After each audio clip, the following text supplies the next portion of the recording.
everyone, and welcome back to my channel. If you're new here, my name is Joy and I was diagnosed with systemic lupus erythematosus back in late 2018. Feel free to join me through the trials and triumphs of my life journey.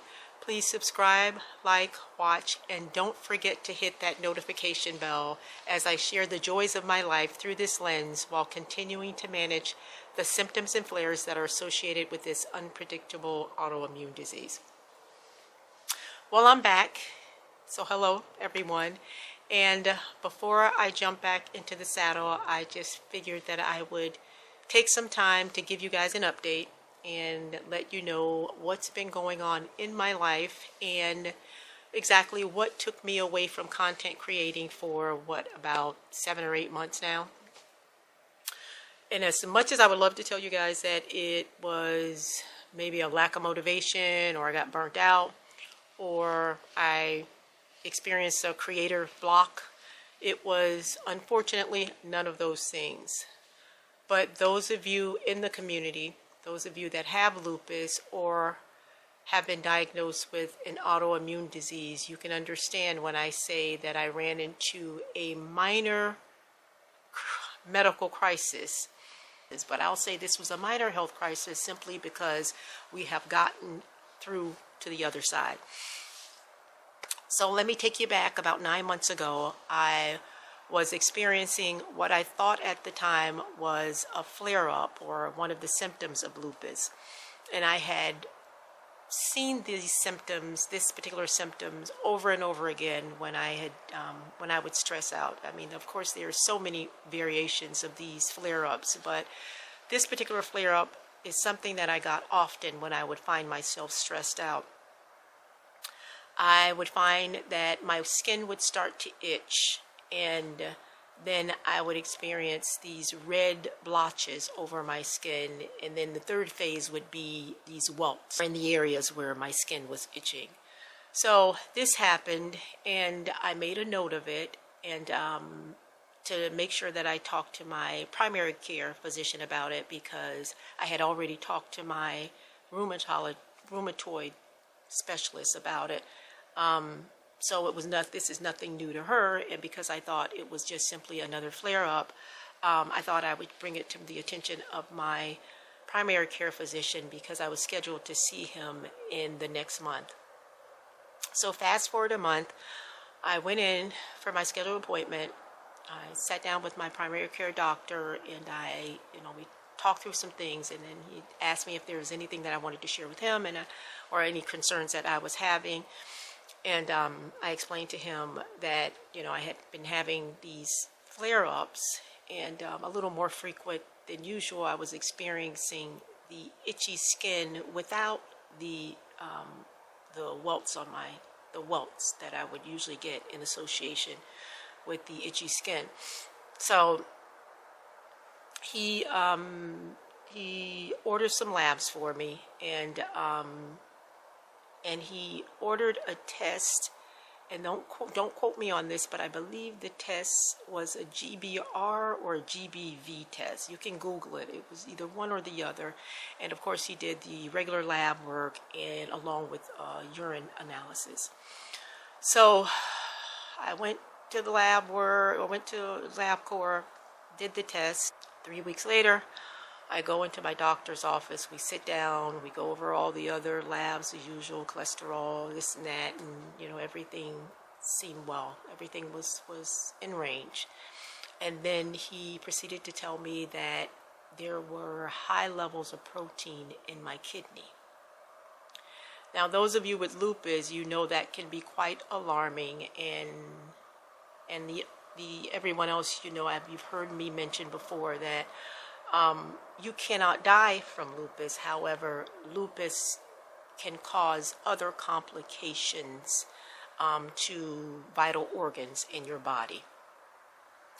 So with that being said, my doctor put me on a plan, put me on a schedule, and of course I had to make some modifications in my eating habits, and you don't always stick to those modifications, but I try to, for the most part. But and when you know that your health is is leaning on you taking good care of your body. Trust me, it'll lead you in the right direction quickly. I went through a series of modifying my diet, watching what I ate, watching what I drank, and just as an FYI to those of you, whether you have lupus or not, I just want to share with you some of the signs of kidney disease. Is you get itchy skin, and another thing that I learned from my doctor is you get sudsy stool. So just a note to you, just take a look at your stool when you're urinating.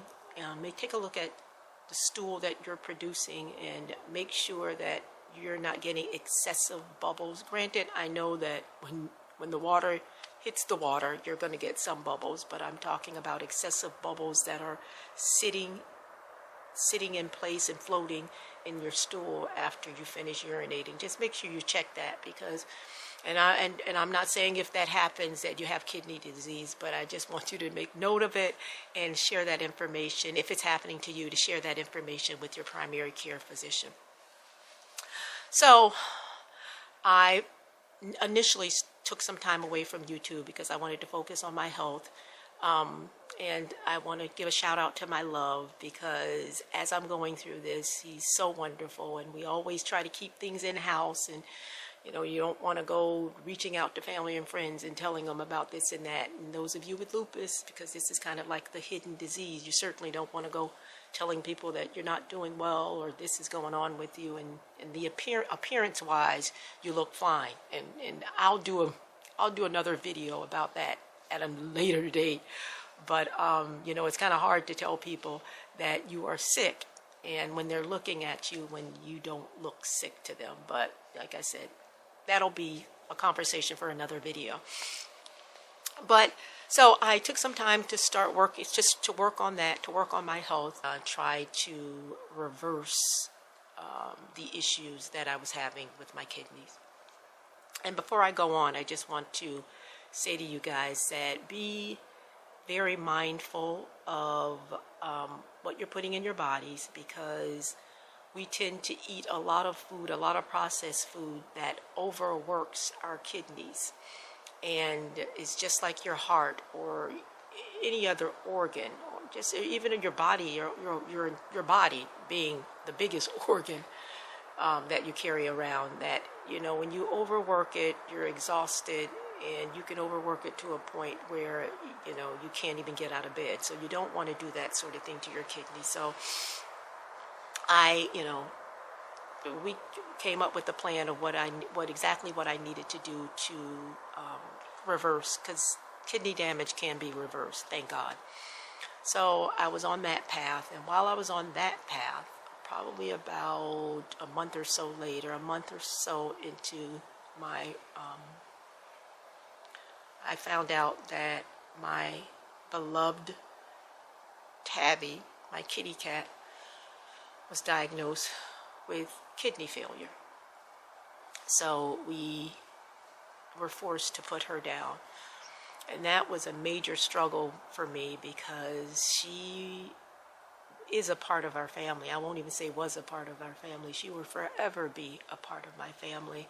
And those of you who know me, you know how much my animals, my domestic animals, mean to me, and those wild animals that I claim to be my own that's out and around the house that I claim to be my own. But my domestic animals are like family to me, and she was my baby. And if I can take a few minutes to tell you about this precious little girl of ours. She was probably more so my ex-husband's cat. She was our cat, but he had a fondness to her. I knew she had a fondness to him, and I always attribute that to the fact that he was the one that rescued her. And I'm going to tell you a little bit about the neighborhood that we were living in many years ago, 13 years ago.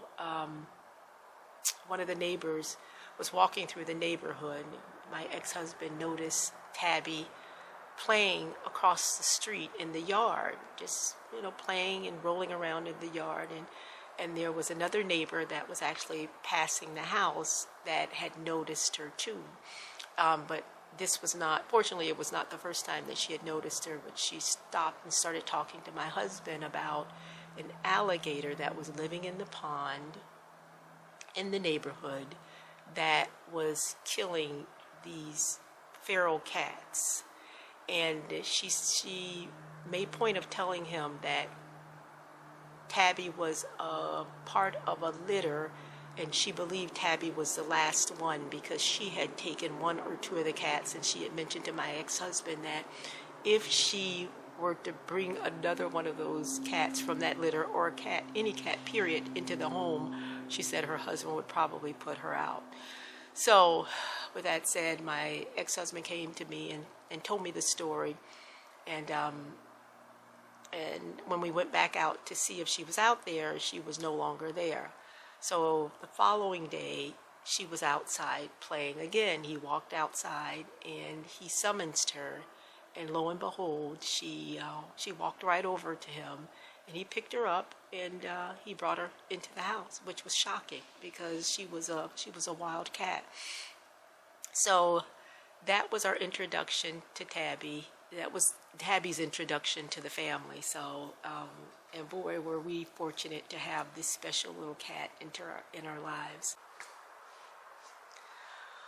Well, fast forward, after we lost my beloved Tabby, we had been on the search for property outside of Atlanta for over a year time frame. We had been looking, and some of you, as a matter of fact, some of you probably know, some of the events that I had gone to, that I had participated in or had gone to, I might have shared that we had been looking to buy some property in Atlanta or outside of Atlanta, somewhere around the Atlanta area.